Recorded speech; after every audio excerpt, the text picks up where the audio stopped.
Hello viewers, সবাই কেমন আছেন? নিশ্চয়ই অনেক ভালো। আজ থেকে আমরা শুরু করতে যাচ্ছি জাভাস্ক্রিপ্ট এর কোডিং এবং আমরা মূলত যেই জাভাস্ক্রিপ্টটা করছি এটা হচ্ছে মডার্ন জাভাস্ক্রিপ্ট। এটাকে অনেকে ইসিমাইস্ক্রিপ্ট বা একমাইস্ক্রিপ্ট অনেকে অনেকভাবে এটাকে সংজ্ঞায়িত করে থাকে। তো আমরা বর্তমান যে ভার্সনটা ইউজ করছি সেটা হচ্ছে ECMAScript 2020।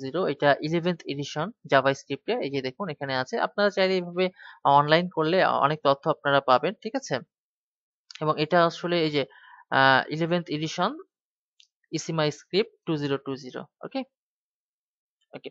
তো মূলত হচ্ছে যে এটাই হচ্ছে জাস্ট একটু আপনাদের জানানো দরকার ছিল বলে আমি মনে করি। এইজন্য আসলে আপনাদেরকে জানালাম যে আমরা আসলে কোন এডিশনটা ইউজ করছি বা কোন ভার্সনটা ইউজ করছি। ওকে?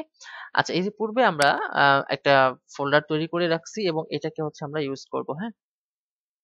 তো এইজন্য আ আমি ভিজুয়াল স্টুডিও কোডটাকে বেছে নিয়েছি কোড এডিটর হিসেবে। হ্যাঁ?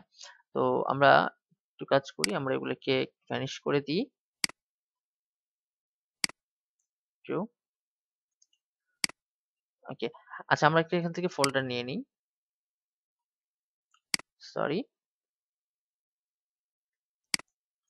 আচ্ছা, আমরা জাভাস্ক্রিপ্ট নামে একটা ফোল্ডার নিয়েছিলাম, তাই তো? এটাকে আমি এখানে এড করে দিচ্ছি।